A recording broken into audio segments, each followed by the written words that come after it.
Welcome to the Grind to Greatness podcast, where we dive deep into the world of relentless determination, hard work, and unwavering dedication to help you unlock your full potential. We're your hosts, Jonathan and Joseph, and your mentors along this journey to greatness. Each week, we'll bring you inspiring stories, expert insights, and practical tips where we've turned our dreams into reality through sheer grit and resilience. Whether you're looking to excel in your career, improve your health and well-being, or simply level up in life, this podcast is your go-to source for strategies, motivation, and the mindset needed to achieve personal excellence. Welcome to another episode of Grind to Greatness podcast. Today's podcast is brought to you by Elite Mind Athlete, the #1 mental performance program for athletes ready to take their game to the next level. If you're ready to think, prepare, and execute like a champion, you're in the right place. Is your athlete struggling to perform when it matters most? Do they get stuck in their own head during crucial moments?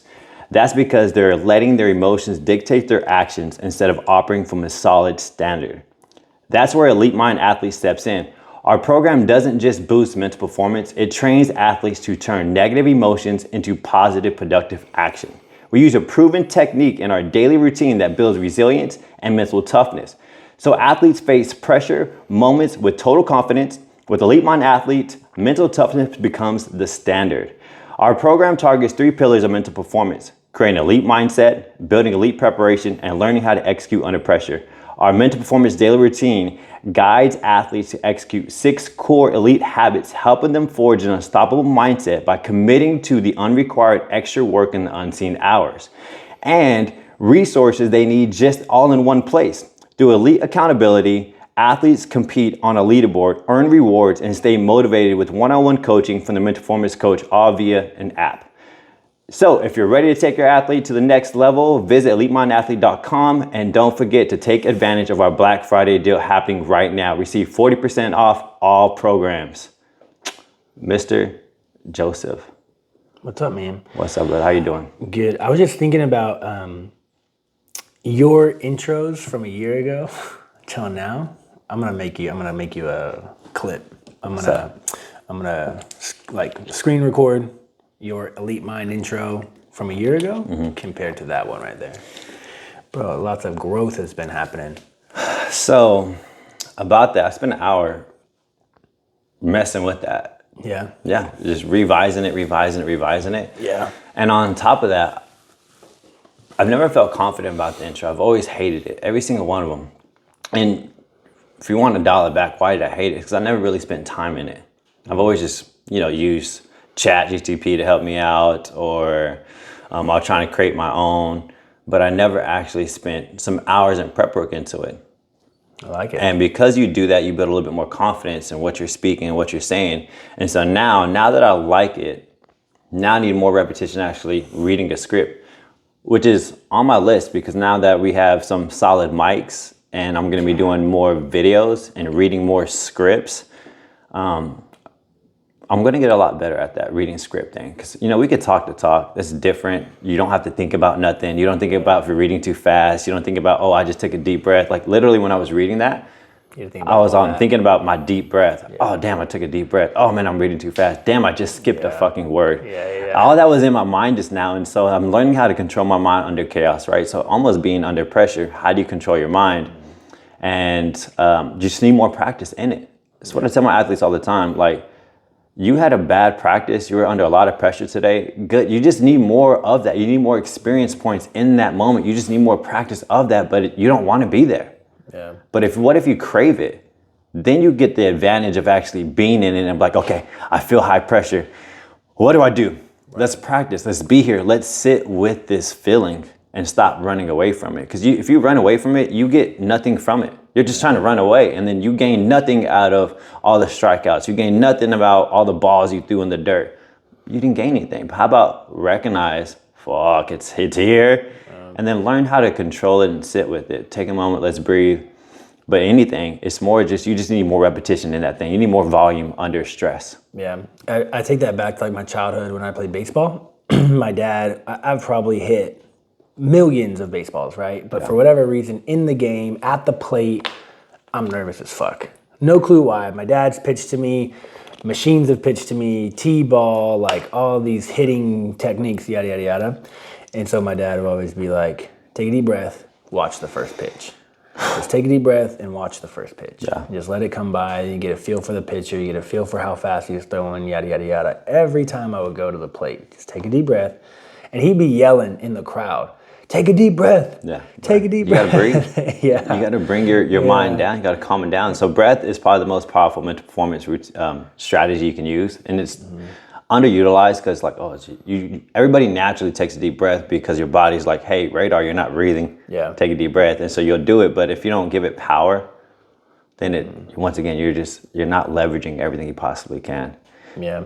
And I thought about it going into, I was doing intervals on the assault bike the other day, and I would focus on my breathing after the interval was over. I would not focus on my breathing during the interval. I was just fucking, and I was like, why am I so tired? And I was like, well, because I'm not breathing during the actual movement. You're not focused on breathing. And so like the next couple intervals, I was like, all right, I'm going to strategically breathe. These 4 pedals are an inhale, the next 4 pedals are an exhale, yada, yada, yada. Instead of holding my breath or hyperventilating, either one, do you no good. Yeah. Well, if you saw before we started the podcast, I had my eyes shut. Did you? Yeah. And I was breathing. Yeah. Because I was visualizing me in that state. I was already trying to get some reps before it even happened. Yeah, you're like a paid actor, bro. That's what actors do. Well, because we have to step our game up. We had to keep leveling up, and we see people all over TV. We see people talking all the time, but what you don't see is the thousands of hours they've actually put into that skill, right?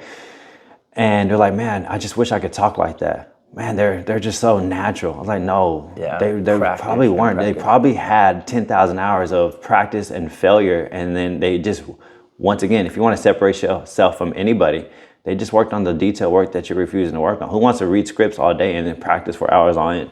Who wants to practice on focusedly breathing and focusing on technique with your breath? Who wants to practice meditation? Who wants to practice mental imagery of hey, let's try visualization, right? Because none of it's sexy. Right. And the whole 1,000 hours rule. So I was listening to Andrew Tate, and he was like, someone was interviewing him, and he was like, I'll go back and I'll listen to this podcast 50 times, and I will nitpick how I speak. I'll nitpick every time I repeat myself. I'll nitpick every time I say the word or like. I'll nitpick every time I double up on words to buy time because my brain is trying to think about the next thing to say. And he's like, but no one sees that. No one sees me listening to my own podcast, figuring out where I messed up. He's like, I have notebooks of notes on how I messed up and how I should say it differently. And he's like, I'll write it all out.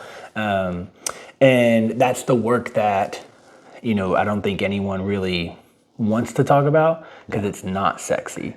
And you're like, hey, how do you become a better speaker? 1, record yourself speaking. That's already uncomfortable. We know most people struggle with social media and content because they don't like to listen to themselves speak. They don't like to watch themselves on camera. But then once you push that content out, go back and watch it over and over and over and over and be like, am I annoying? Did I say the wrong words? Yeah. How did I breathe, right? I told you a long time ago, when you talk, I constantly say, yeah, And so when you listen to the podcast, all you hear is me fucking, yeah, It's super annoying. So I was like, I have to practice being quiet and just nodding to whatever you're saying. And so, when it comes from leveling up, it's something of, it's not sexy. You have to practice and you have to read and you have to think logically. And most people don't want to do that with anything in life, let alone speaking. Yeah. The framework that I learned, I don't know, maybe 6 months back when I was deep into my Amazon phase and just listening to as much content as possible to help me improve. It's what I got, and it's what I tell my athletes. I was like, you're not nervous, you're just underprepared. You're not, what's that? You're not nervous, you're just underprepared. Meaning, Alex Hormozi had this thing where he had his employees have to give presentations. And if the guy gave the presentation and seemed kind of nervous, and the dude was all like, man, I don't know what happened, I did this, I practiced. He's like, well, how many hours did you put into your practice? He's like, man, maybe 10 hours.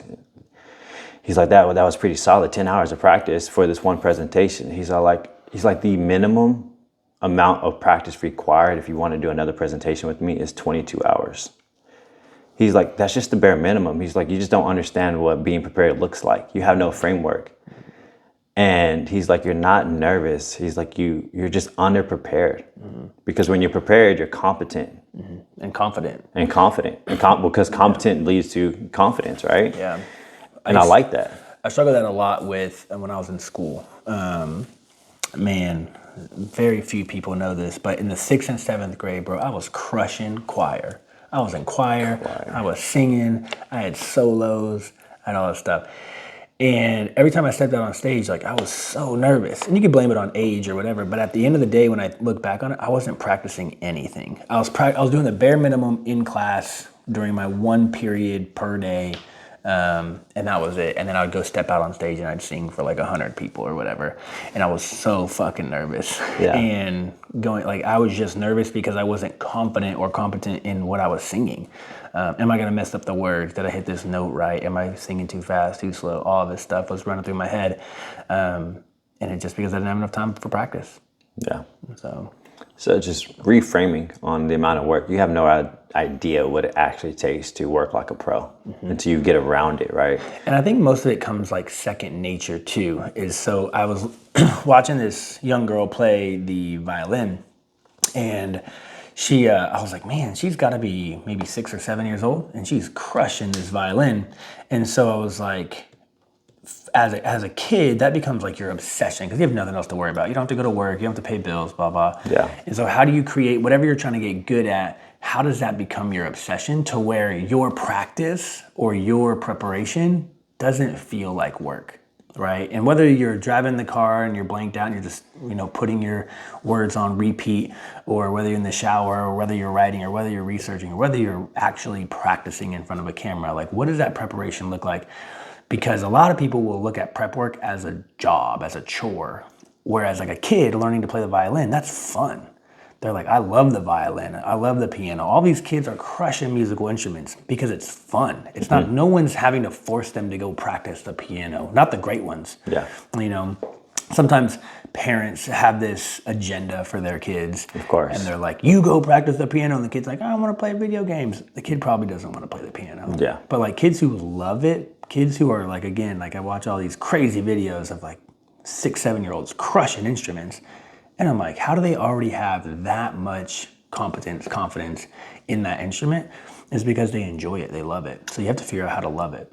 So that's just giving kids options. You got to give kids all the options to try everything, because then they'll be able to find that natural inkling of what they like. Then that starts that passion route. When you start forcing anything on it, then it's like, man, they probably don't want to do that thing, but you want them to do that thing more than they want it. And it turns into this nasty relationship type deal, and it no longer becomes fun. Yeah. Over the time though, that can build the kid to like it eventually, because if that parent pushes hard enough and teaches them work ethic, they'll start winning in the thing. And then once you start winning something, winning becomes more fun than fun is fun. Yeah. Like, I don't think people understand that. I'm gonna say it again because it took me a while to like really click. I was like, what? I forgot who said that. But winning becomes more fun than fun is fun, right? That's what creates that passion, just avalanche, boom, really take off. But hey, I do want to talk about how we're going to be moving forward with these podcasts. I want to be able to give a great intro followed by a quote. And then I want to get your take, because I know we don't look at the world differently.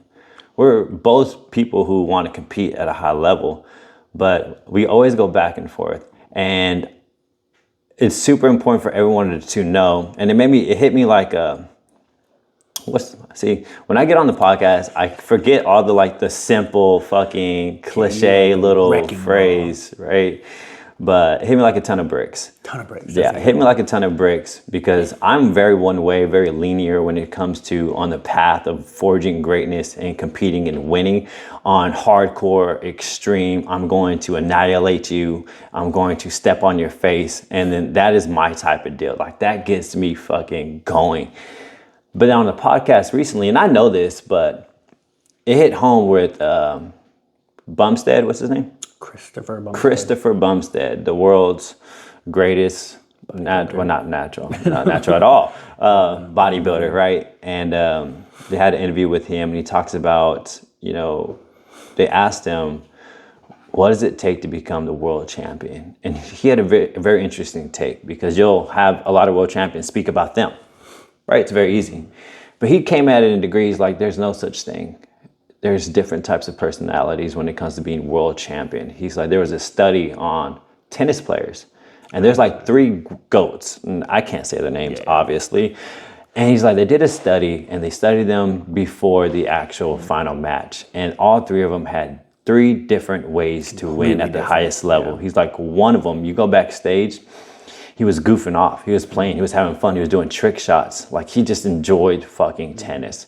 The second one was very precision, technical, practicing. You could see his hand movements, and he was just in there making sure that everything was right on the spot, very analytical. And then you have one who I can kind of gear towards, animalistic. He was in there, fierce, motivated, looked like a fucking warrior. Looked like if you stared at him, he was going to eat your soul. Yeah. See, I'm attracted to that, right? And he's like, so there's never a clear way of winning. He's like, I can't come out here and say you need to do X, Y, and Z to become a winner. It's just that, do you have this fucking love for something so much where all you want to do is that thing? And so, which is why we have 2 different perspectives, and I don't want to push anybody in one certain box, and I want to be more open-minded, that it doesn't have to be Jonathan's way, and it doesn't need to be Joseph's way, which is less extreme and more on the rainbow side. So more like cheerful. Thank you. Roses, flowers. See, now your cheeks are like Gucci. Turning a little bit red. Like, you're more on the softer side because your muscles aren't hard either. Get out of here. And bro. So, anyways, so yeah, that's what I want to do. So today we're going to be digging in. Should you be competing with your friends? And more importantly, who should you choose as your real competition? And I want to start off with a quote. The quote states, true competition isn't about beating others. It's about challenging yourself to rise to a standard most won't reach. How do you feel about this quote? I think the quote's gay, to be honest. I hear it all the time. Compete with the person in the mirror. Be better than yesterday. 1% better. Yeah. And so here's what I'm going to say. I'm going to say that in the beginning, you need competition. The competition is not yourself. You are too easy. For 99.9% of the world, you are too easy on yourself. So if you just try to compete with yourself yesterday, you're going to give up. You're going to be like, I'll take today off. You give yourself too many excuses, too many outs. So in the beginning, you need to find someone to chase and beat. Everyone has that one person that they were trying to find and chase and beat. For Jay Cutler, it was Ronnie Coleman. For Arnold, it was the other Lou Ferrigno, the big dude. Everyone has chased and competed with someone in the beginning. Then once you find your love, your passion, this is the path that I'm going on, then you can start to compete with yourself because you've risen to the level that it takes or the level that is required to be competition in the first place. Then along this journey, you've learned so much about yourself and you're kind of like thriving for that next best move, whatever it may be. Then you get to compete with yourself. Yeah. Amazon, it was UPS. Right? Every single major person or company has had a competitor. Now Amazon doesn't compete with fucking anybody, right? Like, so I think that's my thought processes on it is in the beginning, you need to compete with someone. So for me as a coach, it was the other coaches. Everyone in Gold's Gym, I was competing with you. If you were training a client, I wanted to be training a client. How could I plug in a client in that same hour so you see me training a client as well? Didn't matter if that person was a free client or a paid client, you just saw me training. And so you're like, dang, Joseph's crushing it. He's got all these clients, blah, blah. You didn't know if I was making money or not, but I looked the part. Yeah. And I did that over and over and over again at every gym that I wanted to kind of say, I'm always here. I'm always coaching. And so when I got promoted for the second time, there was no one to compete with, but it was about leading by example. And then for me, it was like, hey, I trained 30 hours of clients last week. How do I train 32 hours this week? How can I go get one more client twice a week? And so then I started to compete with myself, but not in the beginning. I had no direction. I had no like, what was the point of being a personal trainer? Was it to make money? Was it to have a free membership to the gym? Why was I a trainer? I really didn't know.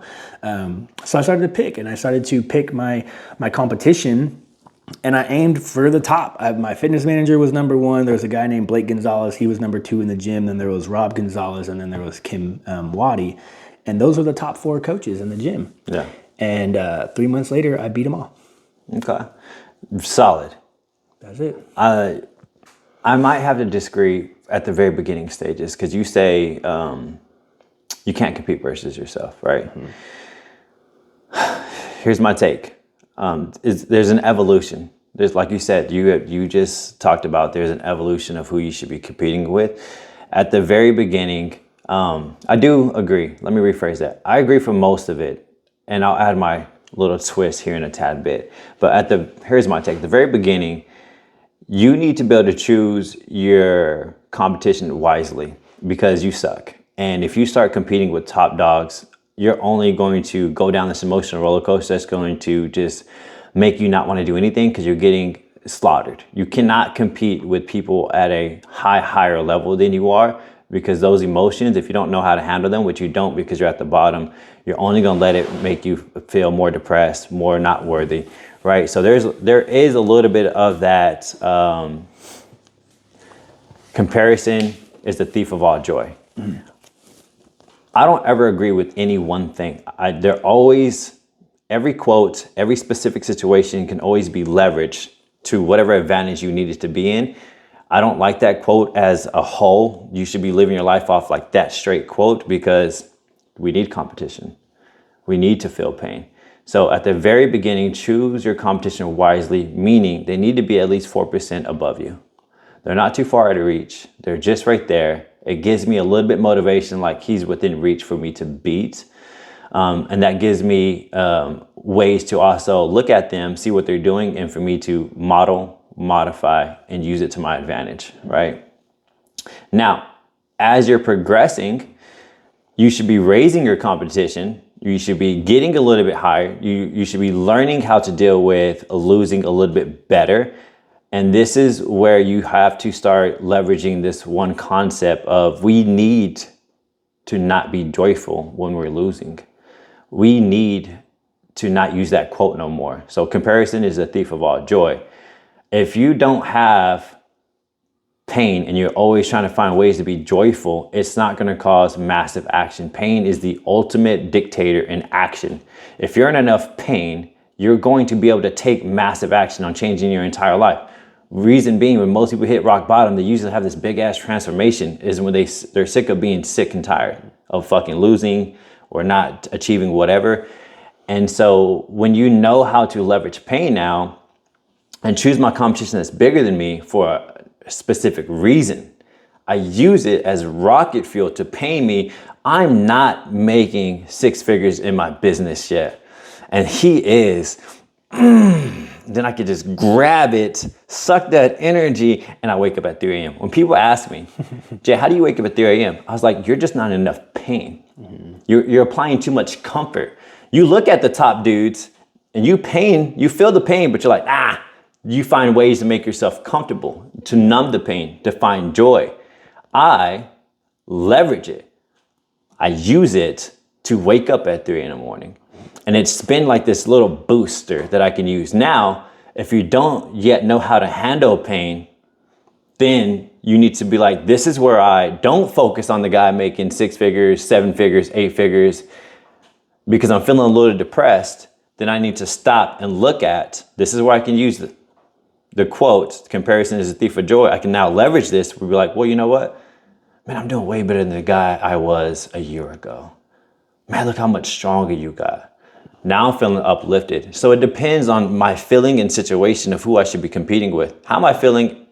Where am I at? And how can I leverage it? Should I use pain? No, I'm in a shitty situation right now. I shouldn't be using pain. I need to be using joy. Man, I beat that guy that I did yesterday. That's all I need. I just needed one more win. Yeah. When you're mentally feeling defeated, you can use that frame. I just need one more win. I forget how you say it, but you have no, in the beginning, you have no, like, how do you say it? Reference point? Mm-hmm. You have no reference point. What winning actually is. Right? Yeah. So this is why I say you need to choose someone. And again, for me, it was people in the same gym as me. It wasn't someone out of my league. Yeah. It wasn't someone in a different gym. It wasn't someone at a different company. It wasn't someone on social media. It was the people that I was interacting with every single day. That was my competition because that was tangible, right?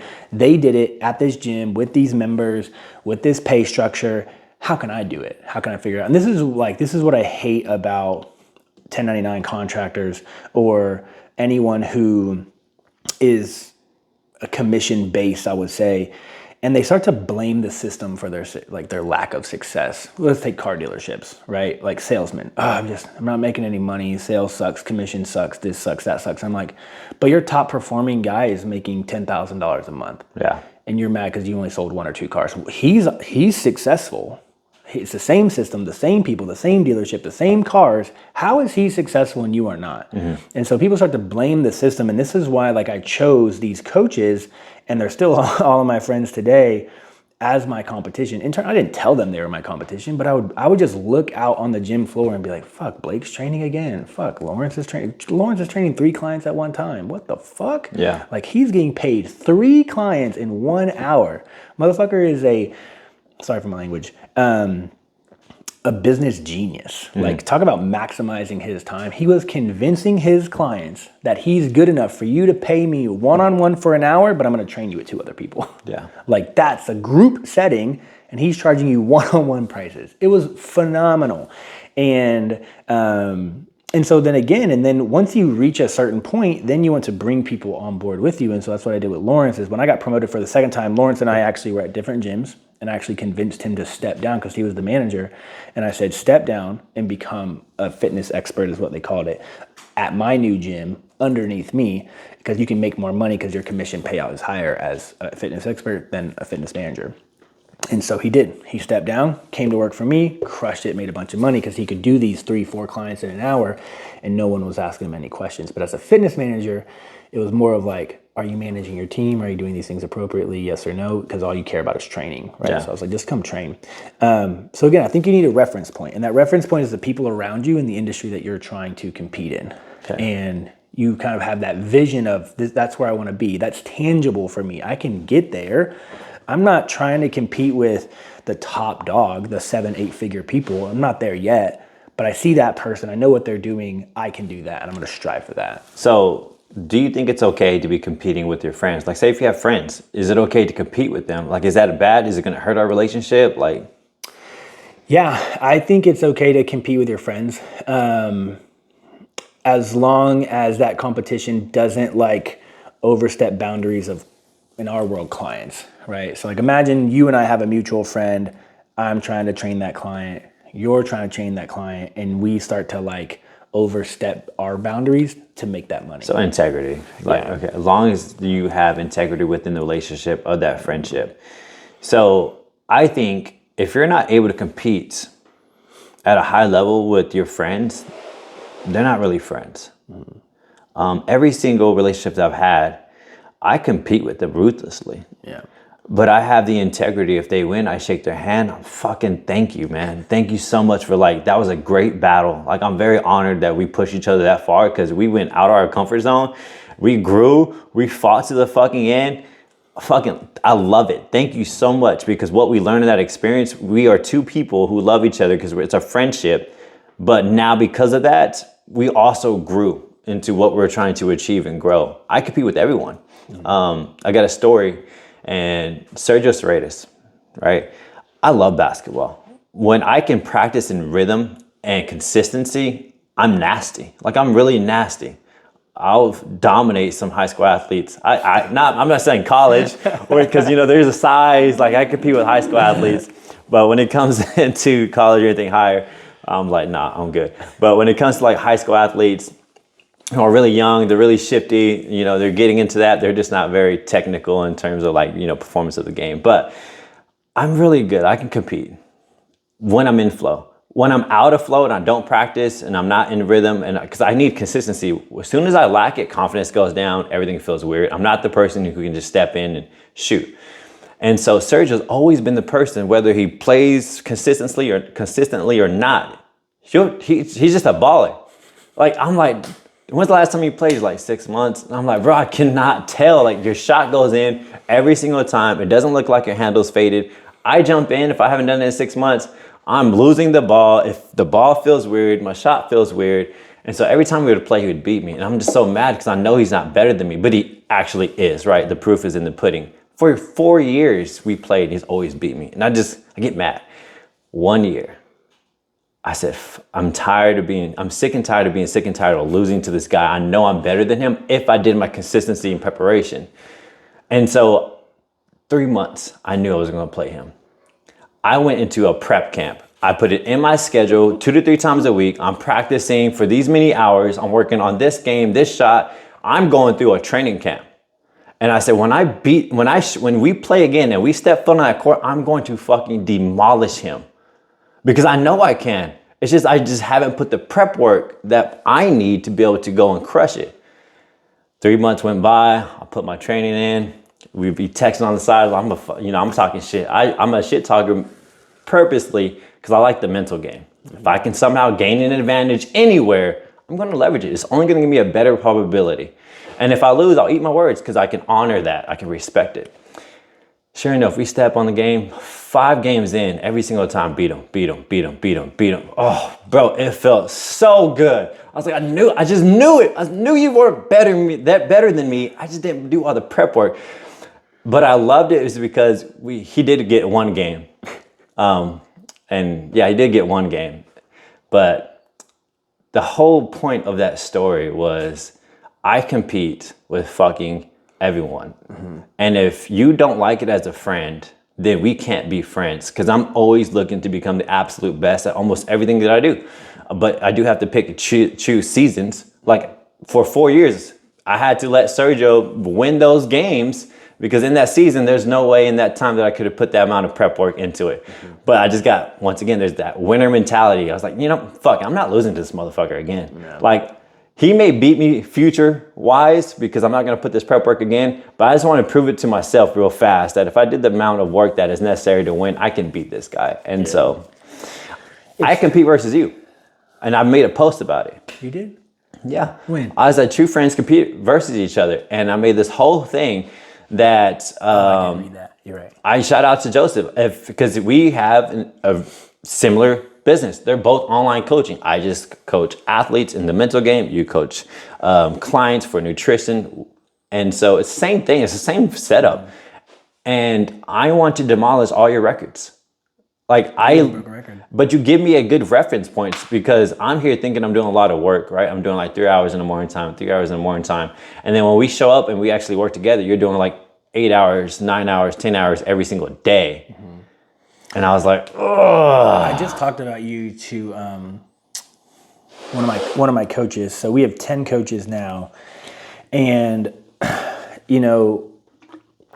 fortunately, I'm single and I have no kids. Yeah. So I can work whenever I want. I have no responsibilities, literally none. And I think that is a little bit of like, whether people like me or hate me, it's like, you don't understand that this is all I do, right? Like I have no hobbies. And so he's a friend of mine, Tyler Wagner. He's not really competition because my business is far outdoing his. But for whatever reason, I get a little bit of gratification when I see him post stories about going hunting or going to a dinner party or having these hobbies because he's married. It's more balanced. Right? He's more balanced. I'm just like, bro, I'm sitting here fucking working. Yeah. I know I'm getting ahead of you. Yeah. I know I'm doing better than you, blah, blah, because you're distracted hunting for the next 5 days. He went somewhere. He went to some island to go fishing for 5 days. Yeah. I was like, bro, like I'm working. My business is growing. My coaches are growing. And so I use, again, he's kind of one of those, you're fucking 3 a.m. posts annoy the shit out of me. That's one of them. And then also some of like the haters, right? So like we got in this Reddit tangent where just people were shitting on me, bro. And I'm about to make a post about this and I'm going to screenshot this dude and call him out. I don't know who it is because he hides behind a fake name. But he said, something on Reddit. He was like, that's why your business is crumbling. Like you won't be in the discussion in a couple months, blah, blah, blah. Your business is crashing, yada, yada, yada. Just for the record, it's November 3rd. In the last 4 weeks, we've done $38,000. In 1 month, we did $38,000. That's like a part-time job, and we did it in 4 weeks. And stuff like that fucking motivates me. Like, it's our highest performing month ever, right? And so a little bit of, it's a little bit of the Tylers who I'm like, yeah, you're on vacation, bro. I just made $40,000. It's a little bit of the you, like, fuck, you're up at 3 a.m. That's fine. I'm gonna work at midnight because I know you're in sleep. I know you're in bed. I gotta sleep. Right? I gotta sleep because you gotta wake up at 3 a.m. And then it's a little bit of the fuckers who are like, you're nothing, you're an asshole, you're never gonna be successful. And I'm like, bitch, I just made $40,000. Leverage. Right? And so that's the way that we talked about the book, Choose Your Enemies Wisely. Well, I have multiple, and I have every enemy, every competitor is there for a reason, and they're all different, right? But I don't let any one of them get me down, right? So in the beginning of this, you compared yourself to like the elites, and you're like, if you just keep losing, it's gonna be hard for you to like gain that momentum or to wake up and keep going after it. So you have to figure out how to get closer to winning. Yeah. I just have multiple people that I'm watching, and if one person's crushing my soul, I'll just pivot to the next one. I'll figure out who can I leverage to motivate me right now, right? So who can I look at and be like, okay, they're crushing it. I'm not there yet. I will be. I'm gonna come over here and I'm gonna look at this person and I'm gonna leverage that, right? And trying to figure out who those people are in your wheelhouse is hard, especially for you and I, because I feel like everyone is in the online space, but also no one's in the online space. You know what I mean? Like, you look out on social media, and I know this for a fact, and you see people with 50,000 followers, 100,000 followers, but I know them personally, and I know they're not making any money. And so I'm like, you've got the following, but you don't have the success from a financial or a business standpoint. There's a good friend of mine, I'm not gonna call him out, but there's a good friend of mine who has 80,000 followers, all for fitness and nutrition clients, or all for fitness and nutrition content, right? Dude has no fitness or nutrition business. He works at USAA as like a security guard. And I'm like, you have 80,000 followers because your fitness and nutrition content is so good. Yeah. How are you not making money? I'm so confused. Right? If I have 1,000 followers. Yeah.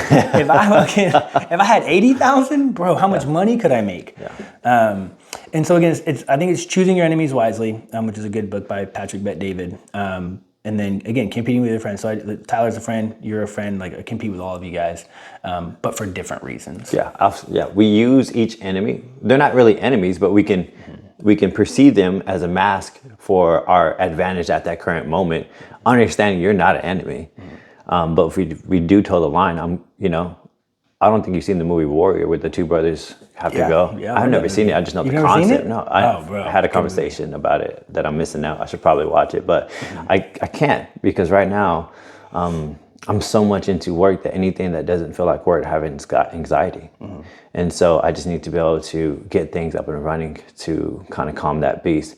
But I was going to say, people think, I always talk shit that if I didn't have kids, if I didn't have those responsibilities, how much ahead I would be. The grass, you don't understand everybody's life is situation, and they all have different demons inside of them. So these past couple of weekends, I told my wife, I'm not here. Like, I'm not here. She went with her mom to Six Flags, or to SeaWorld, took all the kids.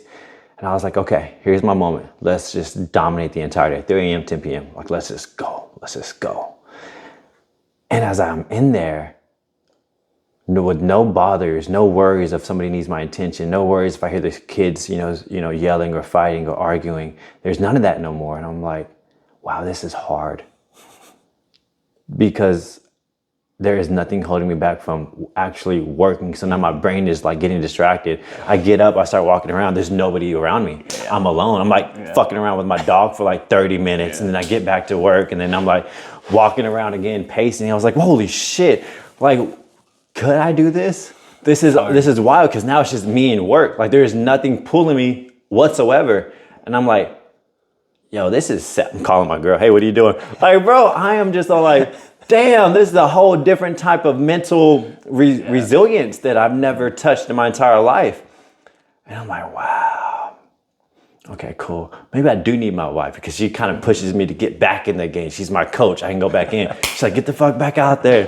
And I'm like, all right, I got this, right? But then like having nobody but my dog. And my dog's not motivating me. He's a distraction. He was all my distraction. We would argue, we'd fight, we'd wrestle, we'd kiss. Bro, I spent hours with that dog and not work. And I'm like, wow, this is intense. Because my brain can only handle so much capacity that it's never really pushed the limit of, can you just do all work? Yeah. It's hard. That shit's hard. It's hard. People come into my house and they are amazed at like how quiet my house is. There's no TVs on, there's no music on. My dog is super quiet. She doesn't bark. She doesn't fucking really play with toys. Like, it's quiet. And so I get distracted by social media. I'll just scroll through reels and reels and reels and reels. And so it's fucking hard. But for me, again, going back to like your distractions and my distractions of, I have essentially 24 hours to get done whatever I need to get done, right? You might only have 2 hours because then you got to do this with the kids and you got to do this with your wife. And then I have a job. Like I have the job I got to do. And so, right? So I can get by with it a little bit, but I actually thought about that on the way here of like, gosh, I've got to get off of social media from a scrolling standpoint. Yeah. I've got to like nip that because I think Shara, made us screenshot our screen time and and how much hours we were spending on certain apps. And I think all inclusively, like social media was getting about 6 hours a day. That's crazy. And some of it is like the social media is running in the background, even though you already exited out of it for like a little while. So maybe that number's a little bit skewed on the high end. But even if it was 5 hours a day, 4 hours a day, like what the fuck? I was scrolling for 4, but you're like 20 minutes here, 20 minutes here, 20 minutes here, 20 minutes here, 20 minutes here, 20 minutes here, 20 minutes here. All this to say, there's no fucking excuse where you can't get the work done because even if you're alone, there's still distractions. They're just different distractions. Even if you have a family and kids, there's obviously those distractions. And I wouldn't even use them as distractions because those are needed. Those are actually your advantage. Yeah. I would say I have a deep advantage over you because I have somebody in my fucking corner who's pushing me, who's motivating me. I have a deep burn that my kids fucking need me. They need me to go build. They need me to go create and provide. And so I have more wood to my fire that I can use at my disposal versus it's just fucking me trying to conquer the world. Yeah. And so it always depends on how you view your situation. And like I said, as just a high performer, you have to be able to just leverage any bad situation and turn it into a positive situation. Yeah. That's mental performance. Yeah. Take a negative, turn it into a positive in every scenario, just to give you enough energy to keep pushing forward. Love it. Let's put a bow in it, man. Let's go, man. So I think, again, moral of the story, you have to compete. Have to. I think maybe even a little bit of your take is choose someone within, you said 4%, choose someone within your wheelhouse that you can actually compete with. Until you can learn to leverage pain. Right. And then you can compete with yourself. Yeah. And then you can figure out, okay, this is a trajectory I'm on. I fucked up last week. I'm not going to let that happen again. I made a mistake here. I'm going to fix that mistake and keep going, so on and so forth. And then even to have multiple people that you compete with for multiple reasons. And so knowing strengths or flaws of certain people and how you can leverage that to motivate yourself. Yeah. Love it, man. So don't work to keep up, work to separate.